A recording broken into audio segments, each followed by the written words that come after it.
Good evening and welcome, everybody.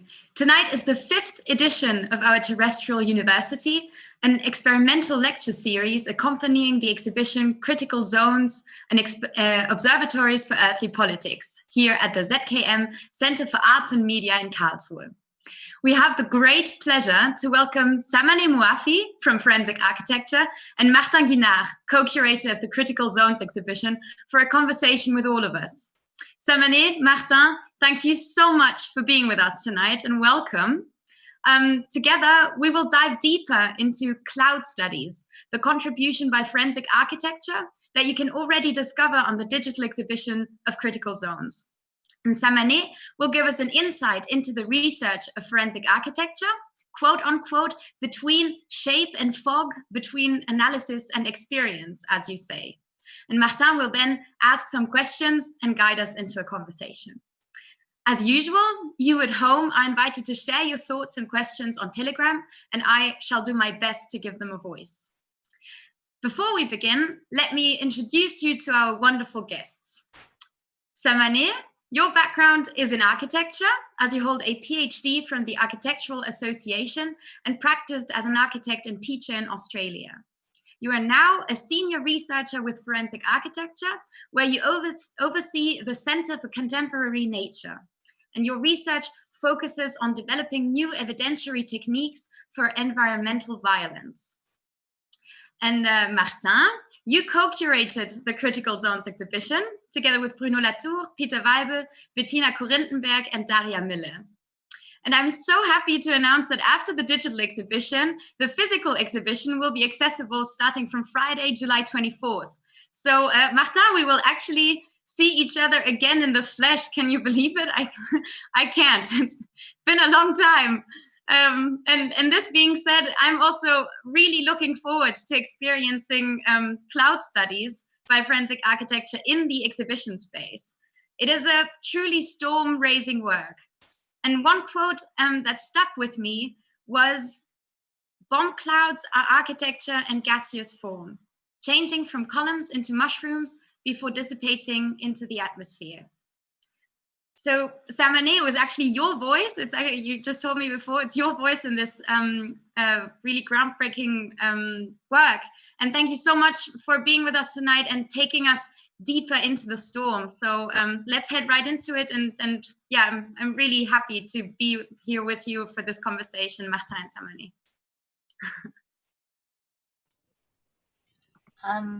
Thank you. Thank you for having me. It's a pleasure to have the work exhibited, and it's a pleasure to share some of the background and some of the kind of like deeper thinking that has gone into the piece. I thought to begin with a kind of an introduction to what forensic architecture is. It's a research agency based at Goldsmiths University of London. We undertake advanced spatial and media investigations into cases of human rights violations with and on behalf of communities that are affected by political violence, with human rights groups, international prosecutors, environmental justice groups, and media organizations. And one of our research divisions, the one that I oversee as a senior researcher, is dedicated to examining environmental violence, as you were mentioning, but with a particular lens, from the lens of conflict. This is the optics with which we work in forensic architecture. And that's precisely why we call this division the Center for Contemporary Nature. With our optics, nature is not a backdrop to human history and politics. It's entangled with it. It's inseparable from it. It includes toxic materials. It includes poisonous chemicals. In fact, what I will do is to frame some of these toxic materials as examples of something that we call negative commons. Commons is a word that is associated to positive things, usually, to forests, to rivers, but negative commons. Negative for their toxicity, and yet a form of commons, for the reason that they organize collaborations and solidarities. They organize contaminated diversities around them. Here I'm using a term that Anna Singh uses and has coined. The toxins that I'm going to talk about are gas forms. These are the kind of like some of the toxins that we talk about in the video. In the video, we have something about 8 gases, but I think today I'll just kind of unpack 2 of them, glyphosate and methane. And with that, I'll just do, I'll jump into the share screen.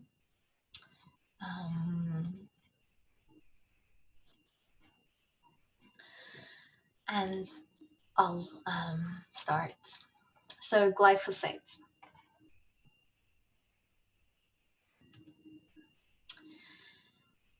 This is Selek, a chart that is local to Palestine, to Gaza to be more specific. Selek is edible. There is a beautiful stew that you can cook with it, or you could wrap it. You can wrap rice in it, the same way that you would do with wine leaves, for example. You can cook selek, basically. Well, not this one.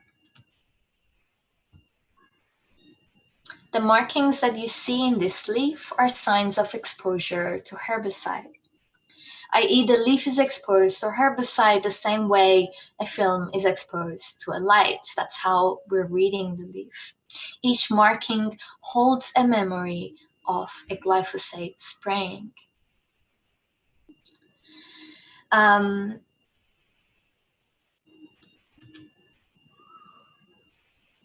This leaf, this image, was given to us by a Gazan farmer and field worker. We had received this seller along with this image of a seller along with images of other damaged herbs. Zucchini, for example, basil or peas, spinach. Palestinian crops were being killed, and we were asked to investigate it. And please bear in mind the limited resources that Gaza has. It's such a small territory. Only so much of it can be dedicated to agriculture. And so it's really precious, given how much its borders are monitored, and Israel is monitoring how much food is exiting and entering it. It's such a precious thing to be able to grow your own food. So to have these herbs being destroyed, it's kind of like it has an extra weight to it. The farmers also sent us videos like this. They told us they would see these Israeli crop dusters spraying herbicide 2 times a year, in January and in April. Right before the harvest, that is. And they told us that their plants would die within 3 days after each of these sprayings. The video shows how close to the border the crop dusters are flying. In fact, it seems like they're on the Palestinian side, the kind of the line that you see. This is the border. You saw the plane kind of spraying the herbicide. This is an Israeli watchtower that you're looking at, and you can see that there is smoke coming out of the watchtower.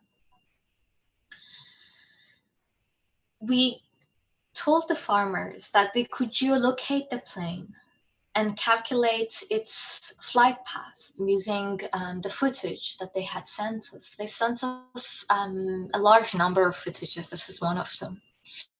If the planes were flying on the Palestinian side of the border, we had the tools and the skill set to determine it. And if we could, then we could take Israel to court because their planes were breaching the border.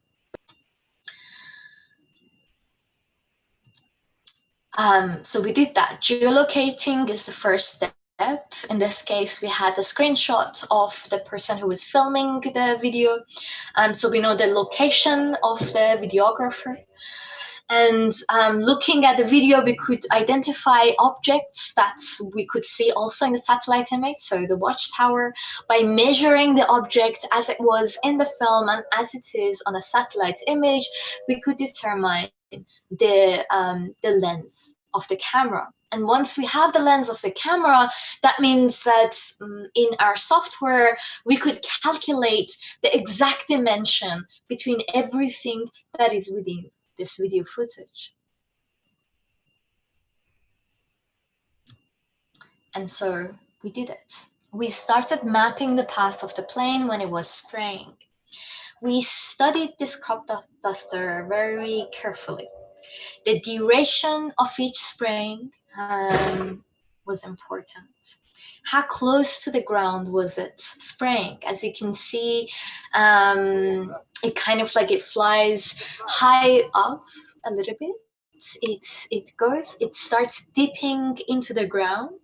As it gets closer, it starts to a certain height, it starts spraying herbicide. Each act of spraying lasts for a few seconds only, and the distance between the sprayings is also not so much. So again, it goes high up, it comes back again down, and you can see that it again starts spraying. The other thing we were paying attention to was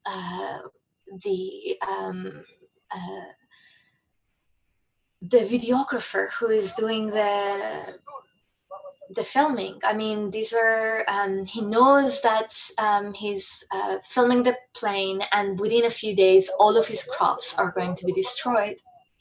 The other thing that was important was also the direction of the flight. So you saw that the plane kind of was going in one direction. It's now gone up. It would turn around and start spraying back on the same path that it was before. So now it just did the turnaround, and it's going to come down again, and this time spray from left to right of the screen.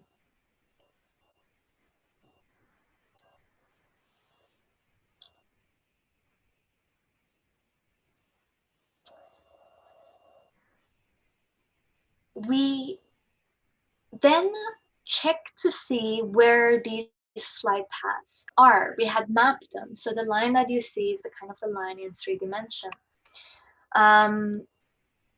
We wanted to know where these flight paths are. As I mentioned, if they were on the Palestinian side, it was already the breach of the law. This is the border, the white line that you're looking at. And these are the flight paths that we could map. You realize that they're close to one another, but they're very, very close to the border, but all of them are on the Israeli side of the border. So how could this be? How could this be that the spraying was conducted on the Israeli side, but it was the Gazan crops that were dying? We watched the footage again and again. We watched several footages. And then it occurred to us that maybe we were overlooking something. Is it possible that the wind was playing a role?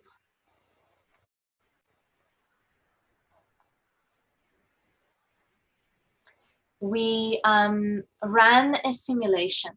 We gathered the meteorological data of the day. And for example, humidity, wind direction, and temperature.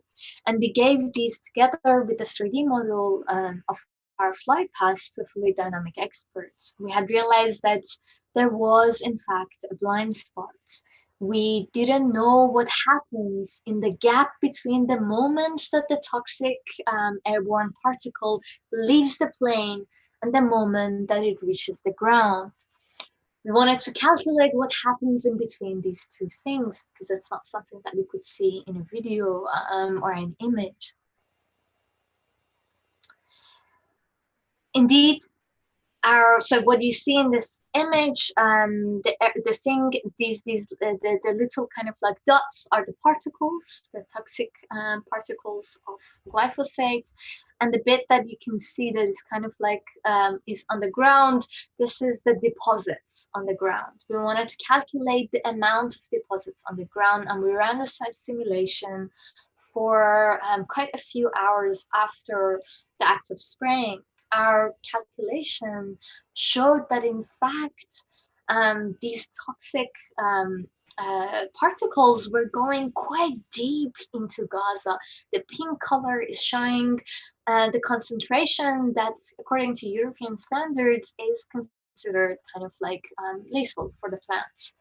And you can see that it's going up to 350 meters deep into Gaza. And Gaza is such a narrow strip.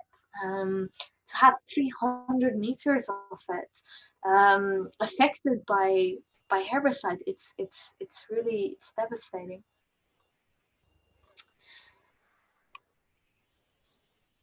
We had overlooked the agency of the wind. The results of our simulation also corresponded with remote sensing analysis. We did an NDVI, so we took 2 satellite images right before, like a day on the spraying and a few days after, and then we did an analysis that is called NDVI. What it is that it's a calculation of the difference between 2 satellite images, the difference in vegetation. The areas that are in green are stable areas. So if a land has not lost vegetation, it shows in green, and the red is showing loss of vegetation. So these are areas that have lost their vegetation. And you can see that it corresponds with this kind of like the spraying that we had done the simulation for.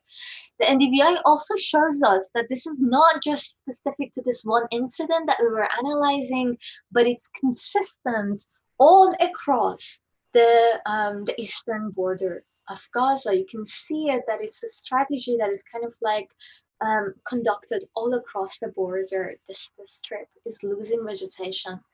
And of course, the protocol for spraying herbicide is a protocol that is meant to be obeyed and executed all across the border.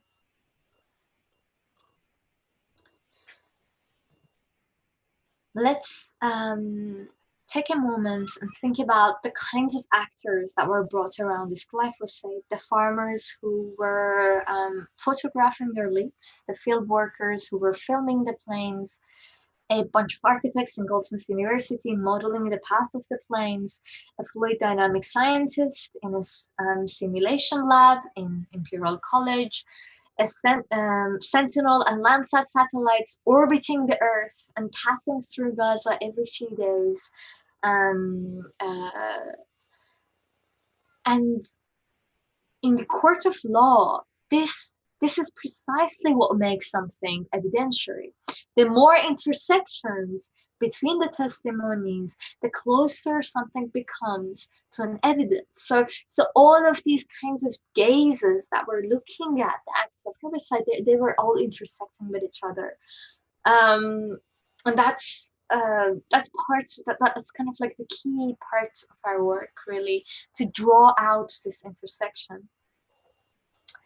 Okay, let's step out of this incident of herbicidal spraying in April and look at the larger a larger time frame. When we talk about environmental violence, our approach to time is important. In the slow violence, the slow pace of environmental violence often erupts into incidents. And in fact, incidents are entry points for examining, accessing, and making tangible larger structural forms of violence. But if we step out and look at the kind of long duration, the satellite image, the NDVI image that you're looking at now is calculating the loss of vegetation over 4 years. So not just a few days of one spraying, but 4 years. And this tactic for herbicidal spraying, aerial herbicidal spraying, is a tactic that has been conducted for 4 years. So that's why we kind of like looked at it to see what has happened in these 4 years. Why this time frame? How come you came up with this time frame of 4 years? I'm saying because that's when aerial herbicidal spraying became a tactic used by Israel. So of course there is kind of like a series of techniques that they use on the border. They bulldoze the land. They kind of like to get rid of the vegetation. But the use of aerial herbicidal spraying is something that that kind of became into the agenda 4 years ago. This is actually 5 years ago now. But this is an NDVI that was on last year, and it was trying 4 years. That's kind of like the beginning of the tactic. And so in these 4 years, what you see is an extreme loss of vegetation along the border. This is the border, right? It's also, this image also tells a lot about different types of agriculture that are in the region. On the Israeli side, we're looking at industrial agriculture. So these are huge fields. And so if there is a loss in an area, it means something completely different for industrial agriculture. You know, there's other kinds of reasoning behind it. Whereas on the Gazan side, you can see small plots of land, and it's kind of like the losses are kind of like, you know, they have a different scale basically.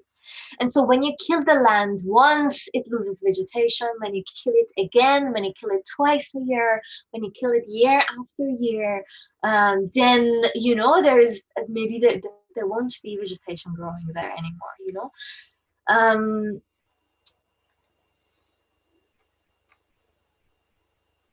But why kill this land?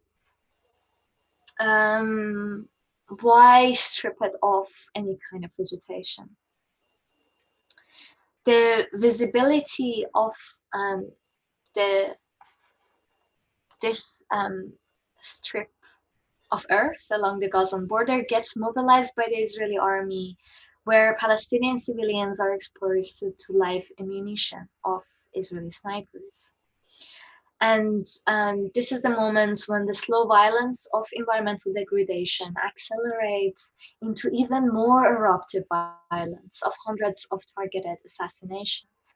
This is the Great March of Return that you see a footage of, and it serves as an example of this moment of acceleration. You see the protesters here in an act of resistance, setting tires on fires, setting fire on tires to be able to block the vision of the Israeli snipers. And of course, this is the afternoon. This is not the morning, because in the mornings the wind is coming from land, from the Israeli side to the Gazan side, and in the afternoon to the sea, to the Gazan side, right? And in the afternoon it's the reverse. The land is going from the sea and the Gazan side back into the Israeli side of the border.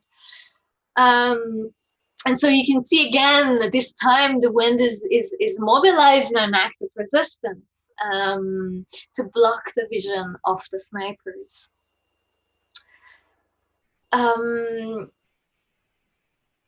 I could, I mean, I'm realizing that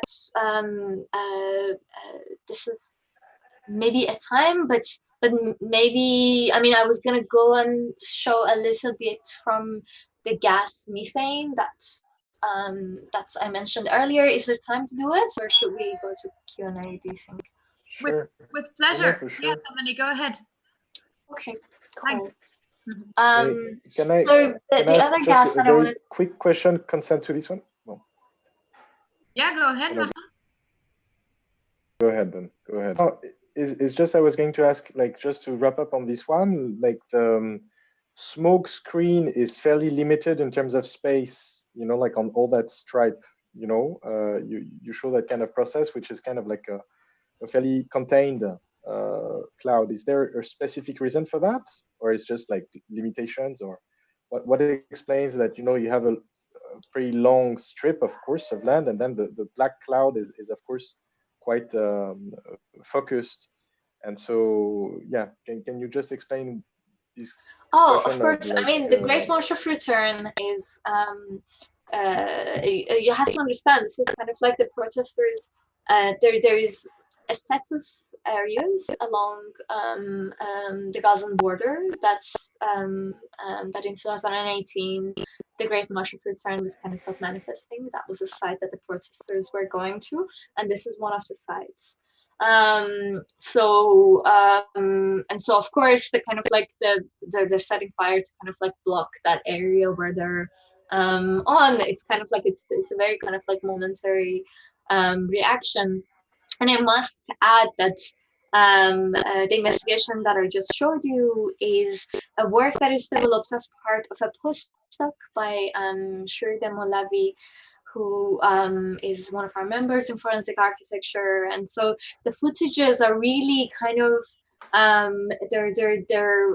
it's her there, she's working with the field workers. It's also important that to acknowledge that these are footages that the Palestinians are themselves taking, and they're involved with, okay. So maybe I will touch on the next gas, and you can cut me when you have to. So I'll this is a community house. It has large windows, so you can see the outside. It has a kind of like a makeshift structure. It has a table around which decisions could be made. You can see a Mapuche flag on the side of it. So it's a community house that is run by a Mapuche group. And it has, as I said, it has a kind of like a makeshift structure. You can also see it from the outside. This community house was burned down a day after an agreement was signed with Chevron for oil extraction in this region. This region, we are in Argentina now, and this region is the region of Vaca Muerta. Chevron was one of the first oil agglomerates that entered the region, and so this contract was a contract was really the kind of like the first moments of the opening of the land. If we go back and check the context of this community house, a year after it was burned, we can see how strategic its location was. We were told by the community that in fact they built this community house as a kind of a watchtower so that they could monitor the territory. They had realized that there were strangers coming into their land. They wanted to kind of like make sure that their presence is acknowledged, and that's why they had built the community house. But it was burned the day after the contract, and soon after a myriad of oil platforms were built in the region. I want to take you closer to one of these oil platforms. This is a footage taken in 2018 by Earthworks from an oil platform a few meters away from the Birds community house that I just showed you. It's taken by an infrared camera designed to register invisible air pollution and volatile organic compounds from fracking, such as methane, gases that cause headache, nausea, nose bleeding, rashes, birth defects, respiratory problems, and cancer for people who are exposed to them. And of course, the degree of the damage corresponds to the degree to which one is exposed. If you're a driver, you're exposed to it a couple of hours per month. If you're an oil worker in a facility, you're exposed 7 hours a day. And if you're an indigenous Mapuche woman living there, you're exposed every minute of every hour of every single day of your life. I want you to consider the amount of methane that is produced not just from one oil platform, but actually from a field of them. Fracking as and this is not just, this is one of the toxicities, of course. So this gas form is one of the toxicities that comes from fracking. As many of you know, fracking involves drilling down into the earth, injecting toxic chemicals into the wells at high pressure, which in turn allows the rock, the earth, to crack and release the oil and the gas that it carries, that it holds. Now, before the actual oil comes out, all of these toxic chemicals that are put in have to come out first, and this liquid toxicity has to be somehow treated before it can be disposed of, because it has high levels of toxicity. And so this is one of these waste treatment facilities that you're looking at, not too far, in the same kind of like oil block. This is the difference between 2014 when the contract was signed and 2018. And you can see in these 4 years, huge expansion of the oil facilities. These are images from the ground that Greenpeace Argentina had gathered. We've been monitoring the working of this facility very closely. This footage, for example, shows that there was a problem in the way oil was delivered. It's simply poured from the truck that is kind of like parked on the side. There's a huge chance for leakage in this way of, and spillage in this way of pouring. According to the analysis of Greenpeace Argentina, 40 of these trucks come to the pool every day, not only from the oil platform here, but also kind of like from the larger region. You can tell that this video is taken from outside the oil facility, so from far away. It's Greenpeace Argentina is taking it. They're not going to break into the facility. But there is also, but it's not just the activists who are aware of the problem that which the waste is handled.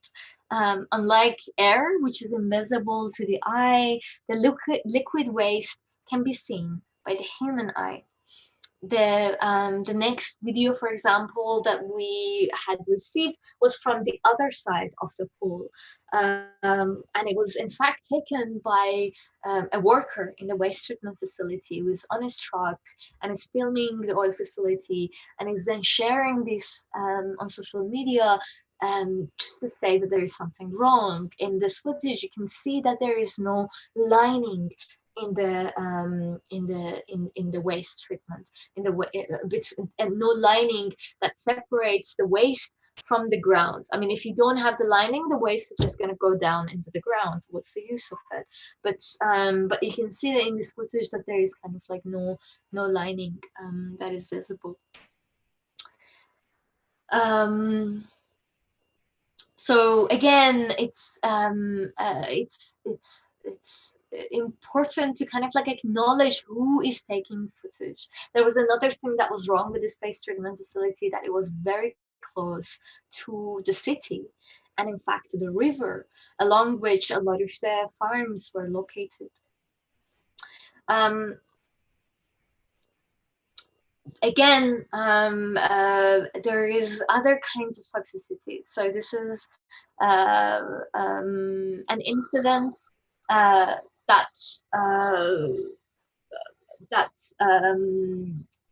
is from August 2018 in a newly developed oil platform.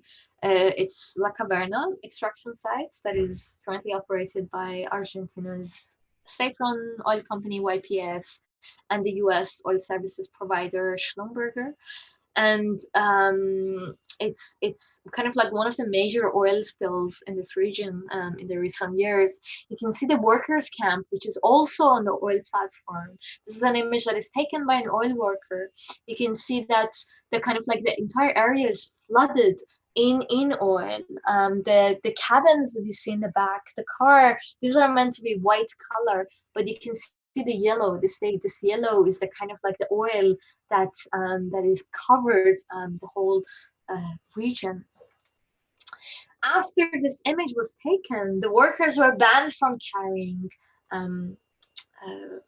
smartphones inside the facility by the company. But actually there was, we could look at it, we could monitor it using satellite images. The company couldn't ban the satellite to take a picture. So if you look at, this is the kind of like the extent of the oil spill as it happened, you can see that the company kind of like makes these rivers and tries to lead the oil to go down to where the actual riverbed is, to kind of like get rid of it. And this is kind of one of the reasons, probably, that the company didn't wanted any images from the site to be leaking out, but we could monitor it in satellite images. And these incidents, these different forms of toxicity, the oil itself that is spilling, the waste of it, the air, the toxic air, all of these things affect the environment of the region. This is an NDVI of the region with a kind of like a very high sensitivity, because it's a region that is mostly desert, but you can see the losses in the region. So you can see a lot of losses along the river. The area that you can see, this is kind of like an area where the town has expanded to. You can see the new oil platforms that are built, they're all in yellow, and the kind of like the entire region that has lost its thin vegetation. And this kind of like, this is the region that I'm showing you. This is only one region from this entire Vaca Muerta region in Argentina, and it's important to note that the reason Argentina is opening its land is because of a massive 100 billion IMF debt that the country is under. And how could you even begin to address such a debt if not by windfall natural resources? Like, what else could you rely on? But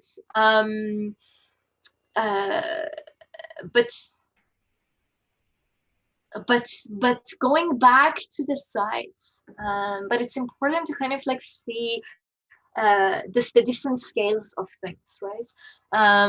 Going back to the site, I want to again touch on the contaminated diversities and collaborations that are organized around methane that is produced by these oil agglomerates. The oil workers who work for the oil companies but risk losing their job by taking photographs of the oil spill. The NGOs such as Greenpeace and Earthworks who are monitoring the facilities from far. The Mapuche community who build watchtowers to monitor their land. And I think it's important to understand the way the Mapuche community understand their relationship to the territory and the way they speak to the state. They're not the owners of the land. Ownership and land titles are kind of like Western ways of relating to the land.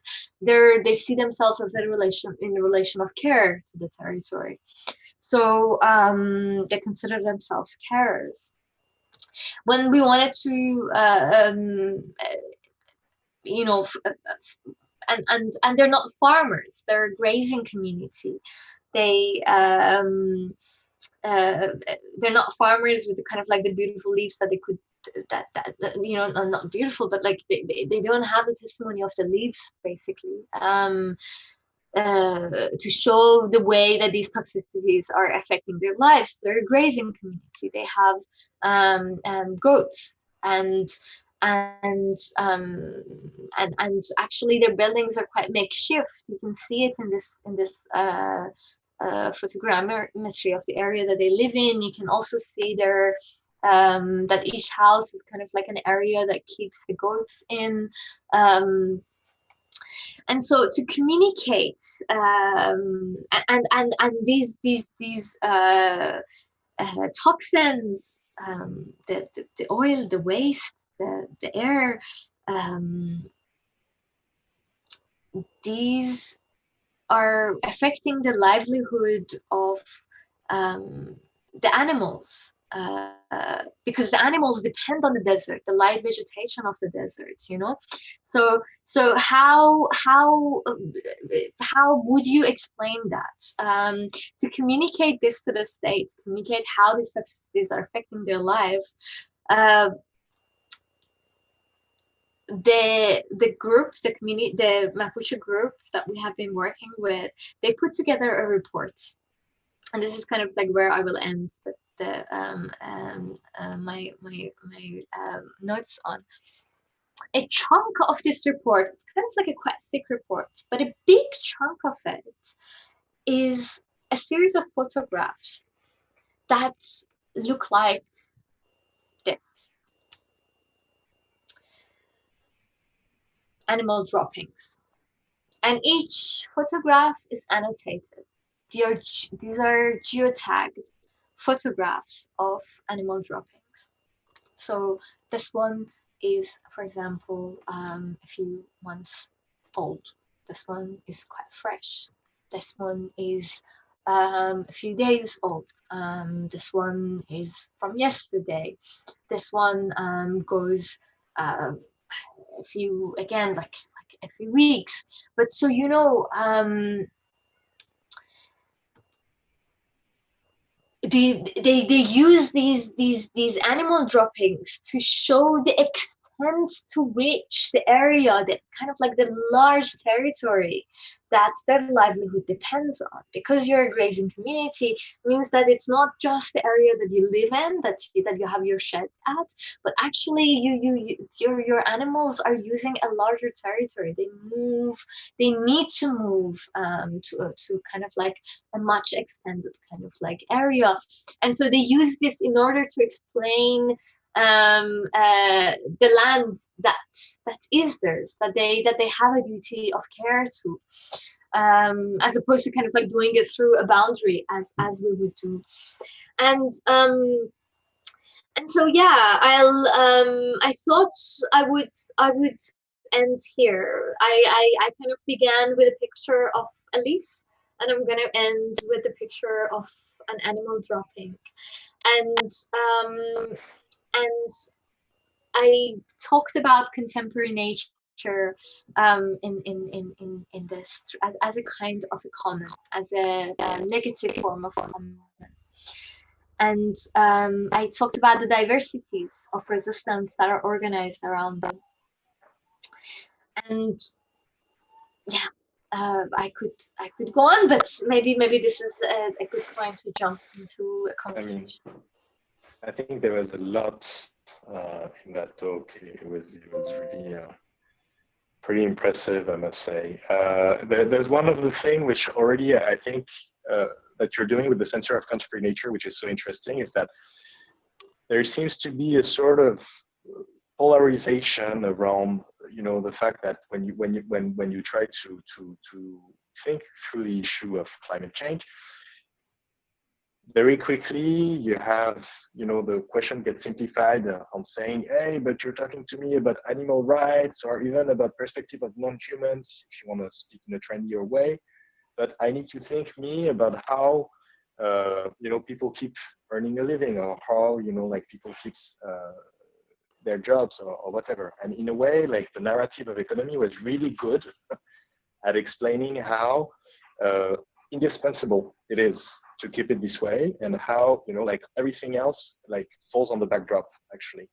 And I think that one of the work that you're doing, which is really interesting, is that you're not only you're working very precisely from, you know, like on the perspective of the material, you use the agency of the wind, and on how, you know, the wind itself is going to have its agency on this territory or this one, etc.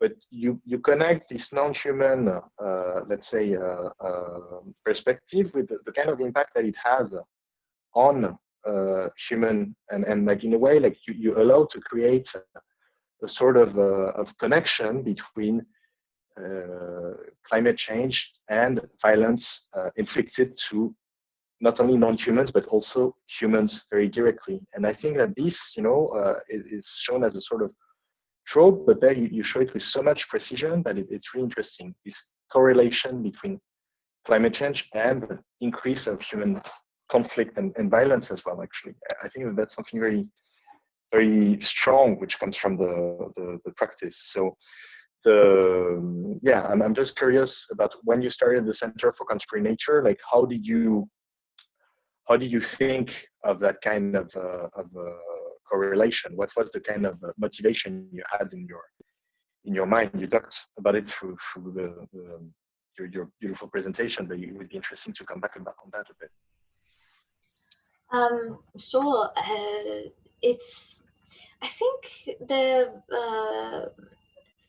the center that we had, forensic architecture is about 10 years old now. In the first 5 years, there was a series of, I came in the second 5 years. I wasn't in the first 5 years. And actually, these 5 years kind of like marks a shift in the way forensic architecture worked. Before, it was a kind of like a more, it had a heavier theoretical weight to it. It was composed of a series of PhD candidates who were working on their PhDs, and for a lot of them, environmental violence was a kind of like a something that was a big concern for them. For example, Paulo Tavares or Nabil Ahmed. And in the second kind of like the second 5 years, we had a shift towards a more often NGO role, if you like. Not so much, but a bit more. We wanted to move faster with investigations. We wanted to kind of like have a more a quicker interaction with media, with social media, with kind of like lawyers.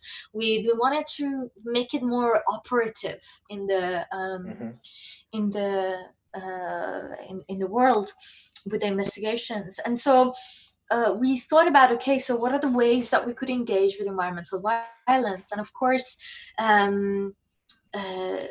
conflict was our lens. I think the first case that we had that sits within the kind of like the framework of a contemporary nature was in Guatemala. It was a case of a genocide, and in Guatemala we were asked to investigate it, and what we did was to actually frame it as a case of ecocide. So we mapped the large areas of forest that were burnt to displace people. And so that was a way, so this kind of like the killing of the forests was a way to talk about genocide. And this entanglement between genocide and ecocide was really kind of like something that framed the way that we think about environmental violence. So it's not something that is kind of like we engage with it through the lens of conflict. We engage with it the way that it kind of like it's part of other forms of violence. That intersection is really at the core. But through the form of conflicts between whom and whom. So I do remember when I came to, like during this piece, there's a moment when I was talking about land grab, because we talked a lot, I don't remember whom said, but Martin, land grab from whom to whom?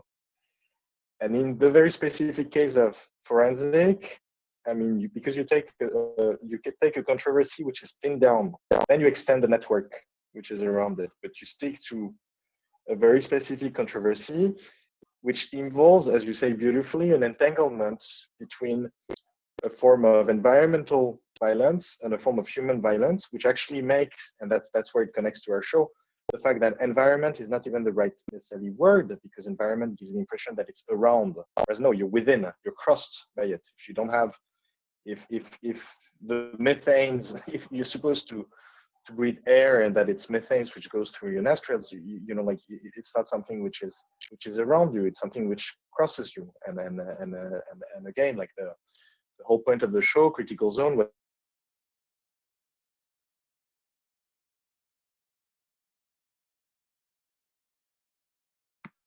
Martin's connection is a little bit wobbly. We might. I think we lost him, but of course I could until we get him back, I could respond. It's really true. Like our, you know, if we should not oversee. Hello, guys. I think I lost you for 2 minutes. I'm really sorry. I'm so sorry. Version of your question that was pretty interesting, also. Try to come again. So no, it's just, it was interesting. It's very, it's more of a comment than a question. It's just like, it's very interesting how you take specific controversies which are very much about the entanglement between violence, which directly touches non-humans, but which has a direct impact onto human conflicts. And so I think that's what's very efficient as well, even in terms of how we talk about this entire work, because again, like, and then one of the reasons why we're so interested in the Critical Zone about your work is that environment in itself, it gives you the impression that it's something which is around you, whereas now, like, you know, like the whole work that you show is like, no, it's crossing through you, and even if there are boundaries, just like the skin of the world is a boundary, like the Critical Zone, skin of the world are two fairly similar term. Like a skin is not only a boundary, it's also an interface. It's also like something which is very netted and connected. And so again, I think that this methodological aspect that you bring is extremely important, this kind of symmetry between human conflicts and the environmental one, and how they bond and they connect. But are there cases where you would focus just on the environmental one, and you would, you know, and not find a sort of like human conflict following, or that didn't happen so far? No, I mean, I don't, just to say something about the kind of like the environment that is around you, that you realize that the piece that we're exhibiting at the Cloud Studies, it begins by the quote of a cousin saying that I am breathing my own home. And it's after a bombing he's saying this, and it ends with a SHIELD member's work on the universal right to breathe. And in between this, we kind of like, we touch on, and of course it's like, and I want to, and between this, we kind of like, we go through tear gas, we go through a series of gases, but one of them is tear gas in Proteste, and the kind of like the gas part of it. So what I want to say is that I think the direction that we want to push it is not, given our optics, I have huge value for the kind of like, for the kind of work that is engaging with the environment on its own. But I think with our optics and the way that we want to push it is actually to see, to examine each human form of violence that we're investigating through the lens of environment. So, and this is something that we try to exercise with this, as in, like, we try to do it for the first time with this piece. So we have a body of work around tear gas. We've kind of like, for the past 2 years, we've been monitoring tear gas that is produced through object recognition algorithms. We've been trying to recognize in every context that a particular type of tear gas is used, and so on and so forth. And in what kind of context in Israel, on the border of in Tijuana, in Turkey, in what locations, and so a lot of our work up to a point was about just mapping where tear gas is sold and in what forms of conflict and is used by which states. But for this piece, And it's we're trying to look at tear gas environmentally. So to just think about the gas itself, what is the effects? What is the long-term effects of the tear gas itself? And we're trying to push it towards a kind of like an abolitionist angle, that you cannot, there should not be, you know, like you cannot use tear gas in an urban environment. Because of the kind of like, because actually it has an environmental factor, because it doesn't only affect the protesters, but it affects the passerbys, the people who live in a neighborhood. Because it's not only one tear gas that we're talking about, but with the recent wave of protest, we're talking about hundreds of tear gas in one day, and we're talking about day after day of hundreds of kind of like tear gas in one area of a protest. And what is that? You know, you can only understand it through an environmental gaze, right? It's not something that that the kind of the usual police violence types of investigation could look into. So I think that's the angle that we want to push Center for Contemporary Nature, to have it as a lens of actually understanding every other kind of violence that we have. For example, on the border of Turkey and Greece, there is a river, and with each tide of this river, the migrants can cross or they can't, you know. Or I could bring it to kind of like a lot of our investigations, but this is something that we want to push. Say of course, to look at the bombing of Gaza through the lens of environment, to think about those clouds, is again a kind of like a particular lens. It allows to think of violence differently, and the effects of it, to understand the effects of it differently outside the kind of like immediate moment of an attack that is like 1 second, but actually it allows us to understand the larger effects of it.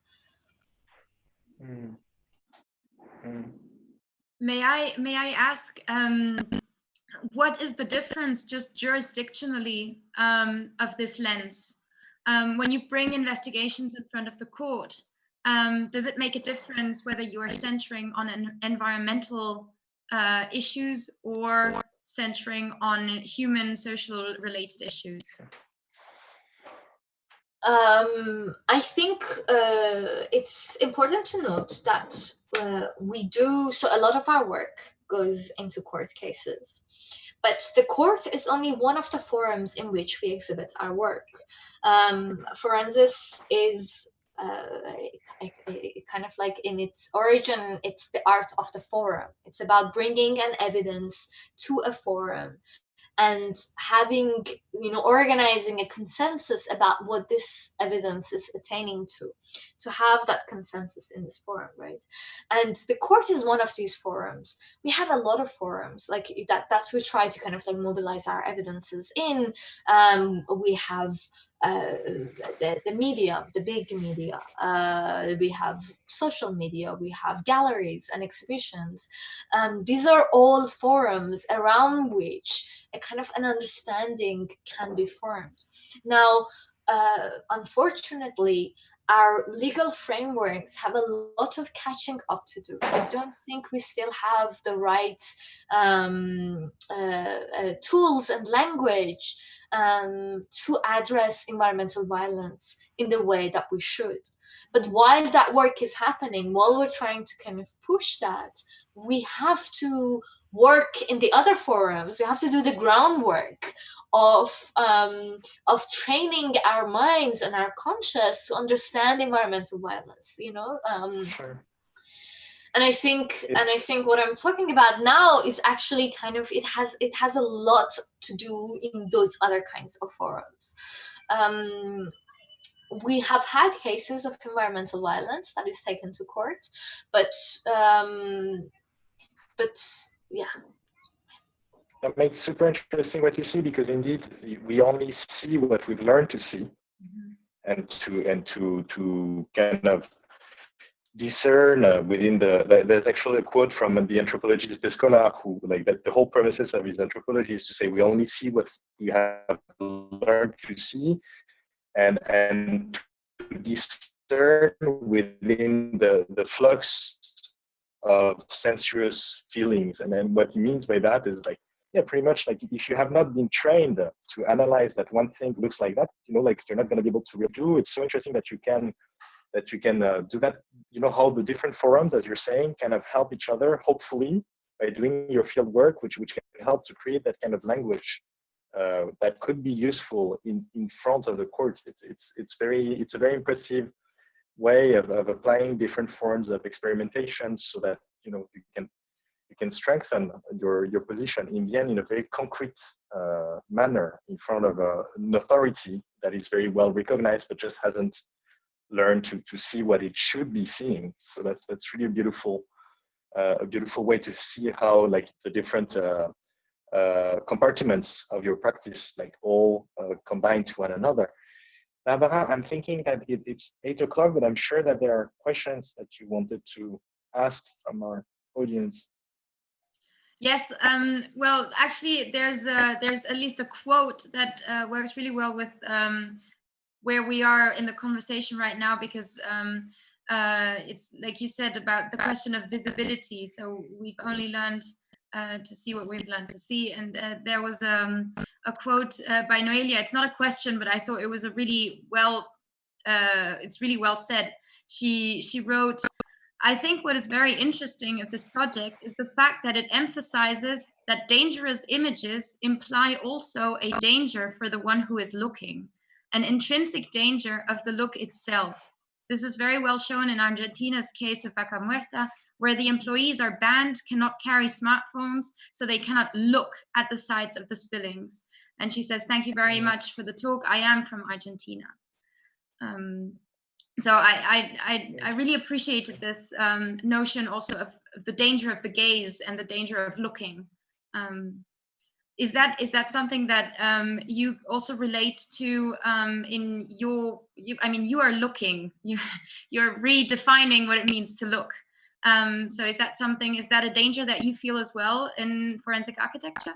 Of course. I mean, one of the things is that each video, we really, every video that we receive, I must say that the investigation on Argentina was done in collaboration with M7 Red, Mauricio Corbalon, who have been kind of like working in Vaca Muerta for a bit. They had certain connections, and so it was, and these and it was done in collaboration with The Guardian. The Guardian had a reporter on the ground who did a series of documentations for us. It's important. I wanted to say something about collaboration, because it goes to the gaze. You know, we're not. It's not that we work on so many locations across the globe, right? And it's impossible. And the kind of investigations that we do, the depths with which we want to do our investigation requires a deep knowledge of the ground. And of course, we wouldn't be able to have this deep knowledge, you know, like because we're primarily based in London. We're opening new units in few other places, but primarily we're based in London, right? And so we do have particular field workers, as I mentioned. Shirley Molebi is someone who is designated to the Gaza. She goes back and forth. Hannah Martin works on Colombia very closely. Stefanos Levidas works very closely with Greece. He's based there. But apart from that, you know, and also in those cases, we work with collaborators, because there are people who do community work, who know the field back and forth. This is not something that you can get knowledge of in like a week-long field trip or even in 1 month. No, this is the kind of knowledge, this is the kind of relation that takes years and years to build. And so it's important for us to work with collaborators in every single case. And every image that we receive, every video that we receive is really precious. It's as much documenting something, and the thing is so important, we kind of like map it back and forth with like in 3D from the top, from you know, like in so many ways, but also it's a documentation of the videographer and his gaze or her gaze, and what he or she sees and thinks should be shared. Even the kind of like the videos of methane gas that earthwork took. This earthwork was engaged by the community of Campo Maripe, the Mapuche community, to take these images.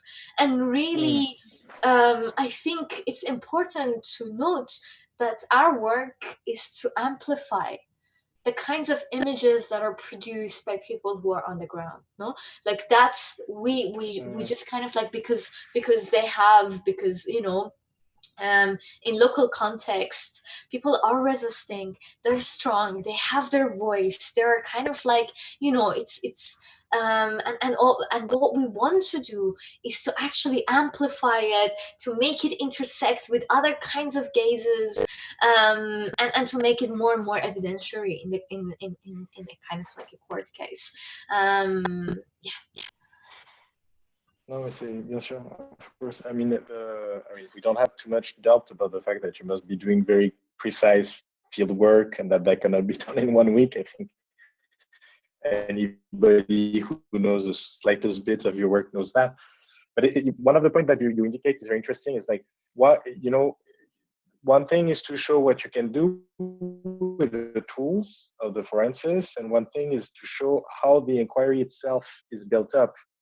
And why is it so important to pay attention to how the inquiry is built up is exactly for the question that you're talking about. Is like, in the end, it helps you to redefine who needs to talk to whom, and who's being, you know, stolen land from whom, and how do you redefine those different agencies, and in the end, how those violence occur. Since you talked about slow violence, it is true that like we're not talking necessarily about something which is as obvious as a bullet hitting somebody. Like, that's the problem of the diffusion of that violence and this huge amount of impact. It's so interesting the way in which you're tackling all of those issues, which first of all, I find that, like, as citizens, we're not so trying to think of how we should deal with them. And even forensic at the beginning, as you're reminding, was not so trained to do this work, because you started with like more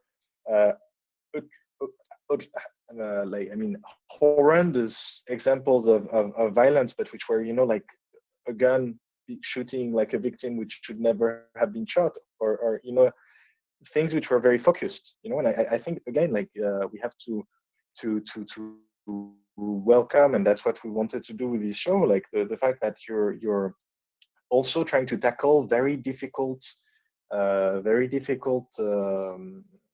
you know, ways of tackling other ways of expression of violence, and for that, like, that requires all the field work that you're doing, all the analysis of the network which produces this kind of violence, and who are the stakeholders and the actors within it. It's really a very impressive shift that you're taking. And again, like, we should thank you for having accepted to do that commission for us, because we're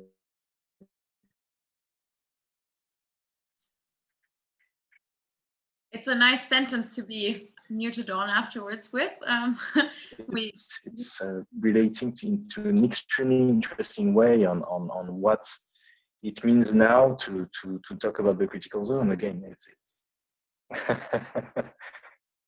Yeah, Martin, you're a bit wobbly, unfortunately, but it doesn't matter. The most important so things. Thank you for everything. Hang on, I want to wrap the conversation up with one last question. It was. Are we still online? No. Yes, we are. I hope you are with us as well. we unfortunately have a nice frozen image of yours, but we will just move on to the last question. I hope you can still hear us.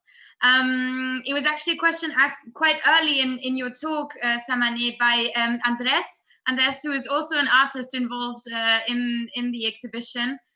He's with Karen Holmberg on Topography Time Volcano. And he is asking more closely about the technical tools and methods you use, because he says that this kind of research, it's really not simple. And he wanted you to expand a little bit on that, on the technical tools and methods. And I wanted to combine this question with an interesting thing you said before, where you mentioned the intersections of all the people who are involved in the investigation. So you said the farmers, the field workers, then the forensic architect researchers in London, and then the scientists who are modeling, and finally also the satellite images. So I think all of these intersections, they combine, they come together in these methods. And yeah, so maybe can you elaborate just one last time about that, and maybe also connect that to how this then becomes an evidence? Yeah, we are, I mean, the question of technique, we are a multidisciplinary team. Some of us are architects.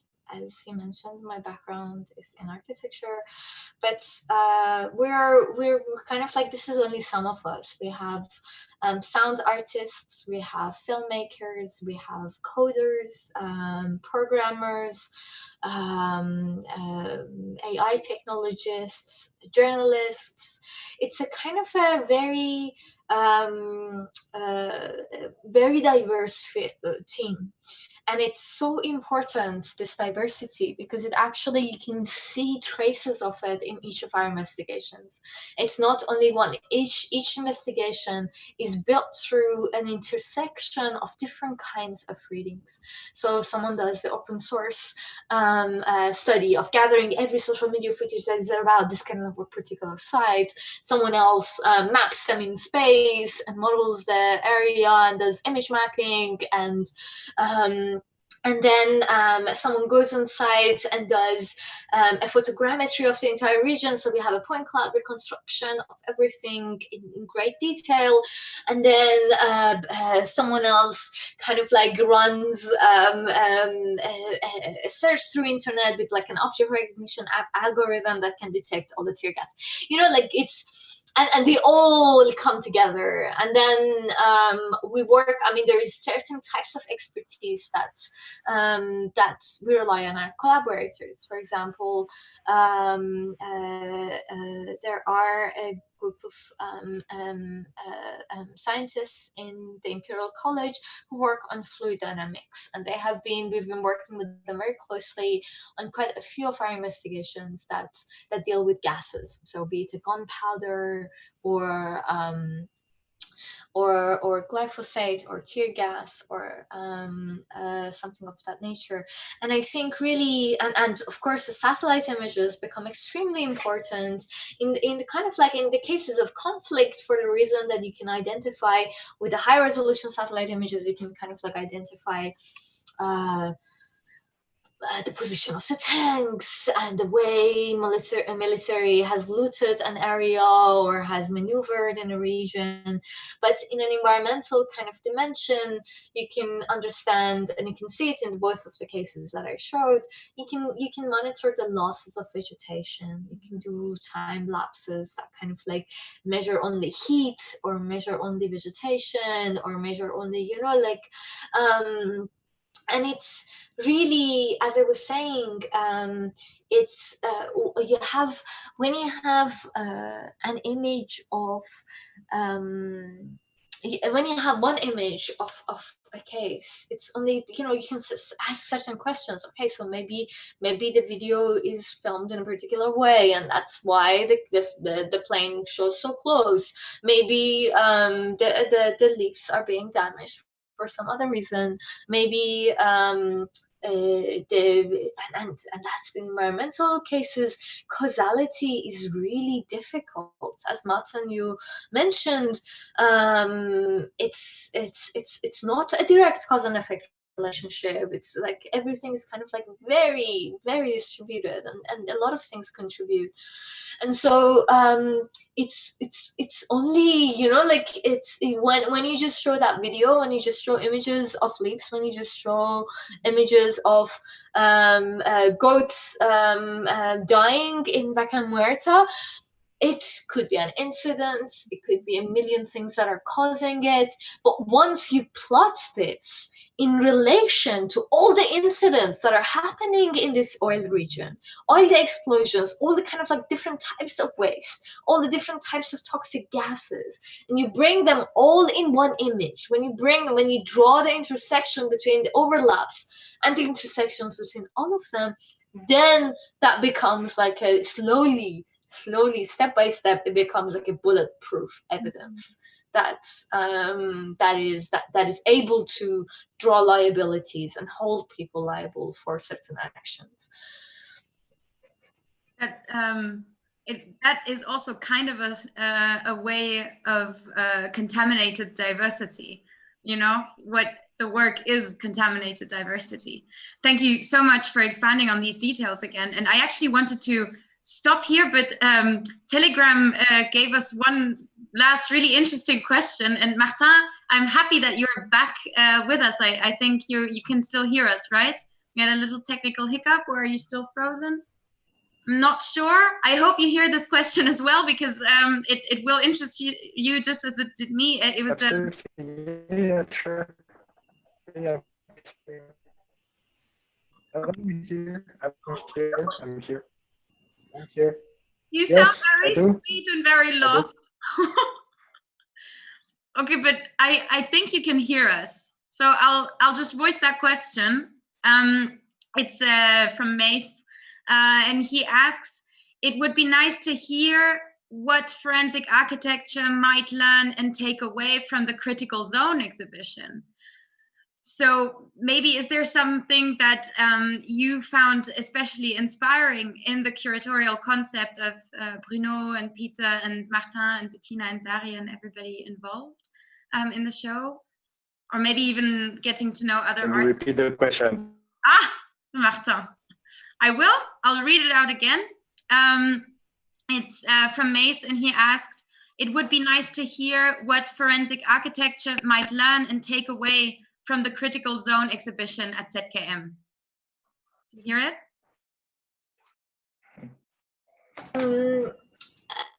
I think it's been a really interesting. I mean, like the developing of this project has been the journey for the project to kind of like come out has been a very, very interesting journey for us. As you know, we changed what we wanted to show quite a few times. In the beginning, what case would work best, and there was a lot of kind of like shuffling. And actually, this idea of looking at clouds and the different types of toxic clouds, and this was something that we hadn't thought about before. It kind of like it came through the conversations. It came through, and not just the kind of like the environmental clouds, but also the media clouds that hide the facts and hide the discourse. Like they produce a noise in the discourse, basically. And it became really, I think it's one of the first archival works that we have done. Mm-hmm. In a way, this is not an investigation on its own, but it's a reading through a series of investigations. And so as a model, it's something new, like, you know, that you can, because each investigation is quite deep. I showed you two of them. I could like go on them forever. They're quite deep. There is so many things that will come into them. And they're all, each of them are situated in a particular context. They're for a reason there. They're trying to like make a very, very specific argument, each of them.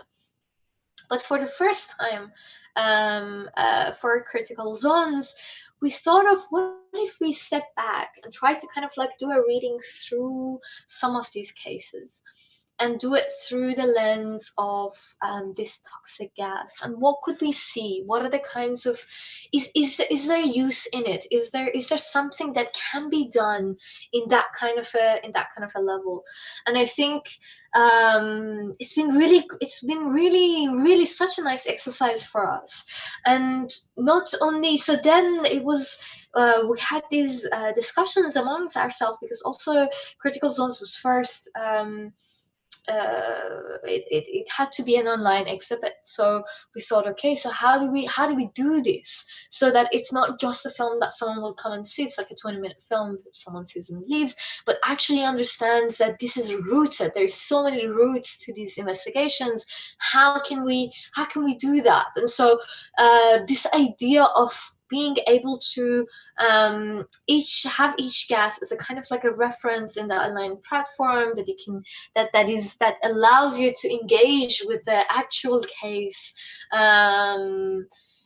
This level of interactivity was something that we developed through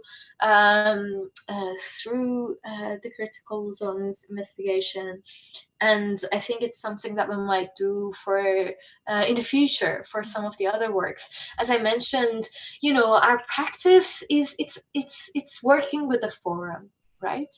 And it's yes, the investigative part is one part of it, to figure out what actually happened and how and so on, but actually to bring it to a forum and discuss it and bring it, like have a consensus around it, it's also half of our work. And so I think we've really kind of like tested out some really interesting things in this process, and it's been so enriching in that way. Well, but thank you for that. I'm really happy at that part, and capacity to is really key again, so that we can redistribute the risk, redistribute the threat, and yet not eliminate it. It's not, this show is not about showing that polar bears are being threatened. Of course they are, and of course we have to talk about it, but it's how do you reframe the issue? How do you reframe that issue of connectivity, of dissemination of the problem, of intensities of violences? And on this, I mean, Forensic has been absolutely marvelous with the work that they've been doing. And so again, thank you for that. Yeah, and thank you, both of you, for the conversation. And I apologize for the technical hiccups, but that happens in the digital realm, so that's okay. We are used to it by now. To everybody who is watching, you can see the piece, the cloud studies, in the digital exhibition of Critical Zones. So it's critical-zones.zkm.de. And there you will have to find your own path through the exhibition until you find the cloud study piece. So Samaneh, Martin, thank you so much. Thank you. Tonight, I will wrap it up here, and I also want to say thank you to the entire ZKM team who is behind the exhibition and behind making the Terrestrial University possible. So Peter right now, who is our technical host, who certainly had quite a shock during the session tonight. Then we had Ada and the entire digital communication and marketing team who was helping on Telegram. We have all the people who are right now setting up the physical exhibition. So the museum technicians, the curators, the graphic designers, the publication department, I think they are still working right now to make everything possible to work out for the 24th. So everybody who's watching right now, stay tuned for the 24th. Check our website for digital guided tours. And there's one really exclusive moment that is going to happen next week on Wednesday at 1:30 German time. The co-curator Bettina Korintenberg and Ilka Schope, the head of communication and marketing, will give an extra special behind-the-scenes tour on Instagram Live. So it will be in German, unfortunately, but it will be the most exclusive sneak peek into the exhibition you'll ever get. So tune in, you're very welcome. And yeah, with that, thank you, and have a good evening, good night, good morning, good afternoon, depending on where you are right now. Thank you, and bye. Bye. Bye, thank you.